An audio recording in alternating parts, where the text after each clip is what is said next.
Okay, tingnan naman natin ang round 2 ni Sir Marbs at saka ni Zion Cabalu ng Atimonan. Palarong pambansa champion ng elementary doubles. Ating saksihan ang technicality ng dalawang player. So, si Sir Marbs dyan ay goma at long pips na ox. Si Zion ay I think in a goma-goma. Harimoto, butterfly ang gamit niya. And Dignix O9C ang kanyang gamit. Tingnan nyo gaano kaikot ang mga tira. Wow, what a nice forward.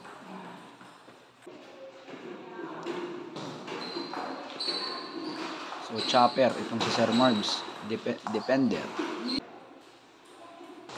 Atakidor naman itong si Zion Cabalu.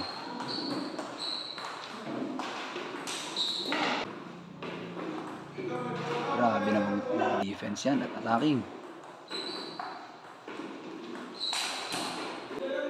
Wow. Ganda ng agaw. Mahirap din kalaban tong si Sir Marbs. Bumabalik ang bola.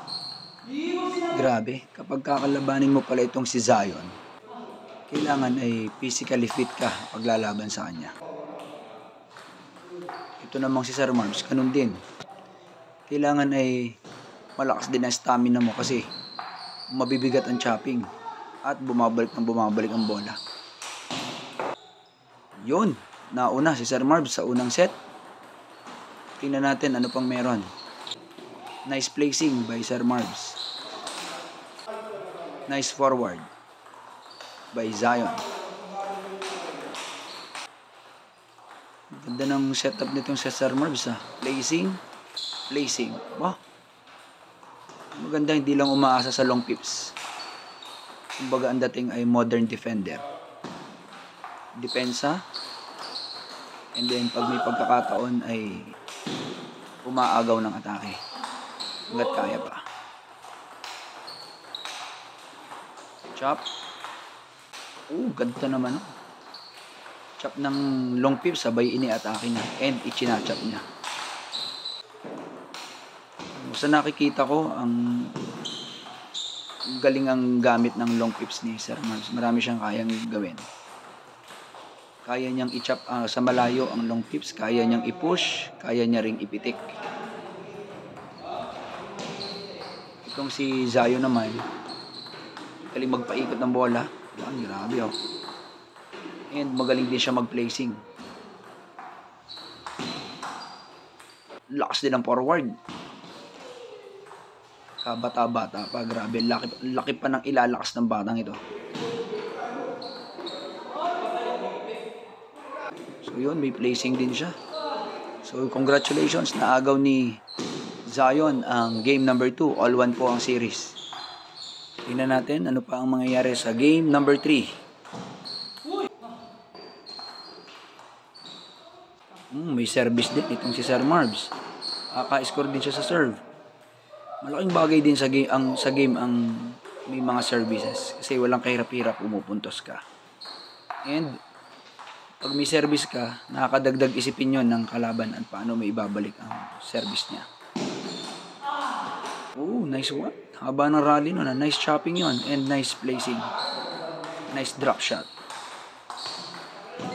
Wow! Nice counter, Sir Marbs. May counter ka rin sa malayo. May flat drive. Nice forward sa backhand. Massive forehand. Galing magpaikot naman ni Zion. Grabe. Alam niyang labanan ng long pips.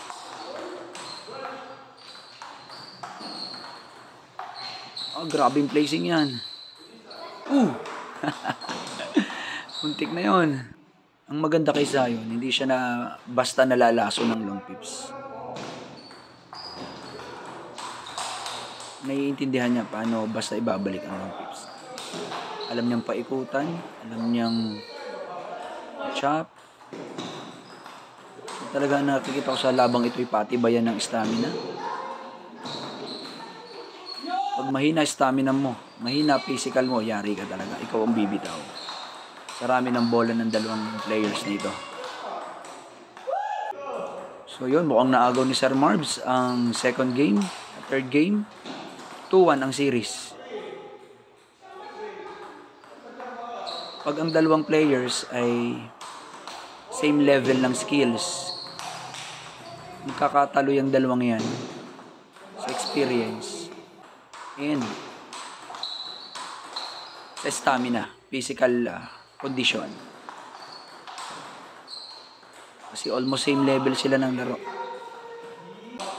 Kung sino diyan ang sumisikip na ang dibdib, talagang dun siya bibigay. And experience lalamang talaga. Medyo lamang din siya sa experience si Sir Marbs. Matagal na rin kasing player yan. Pero ang kagandahan kay Zion, grabe. Lumalaban talaga.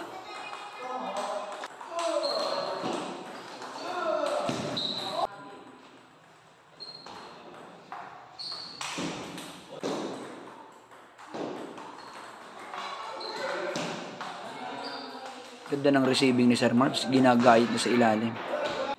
Higpit. Grabing chopping yun.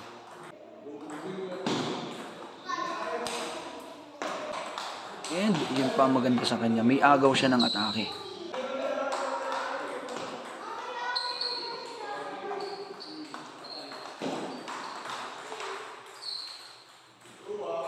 So yun. Mukhang nanalo si Sir Marbs. Congratulations. Very nice game.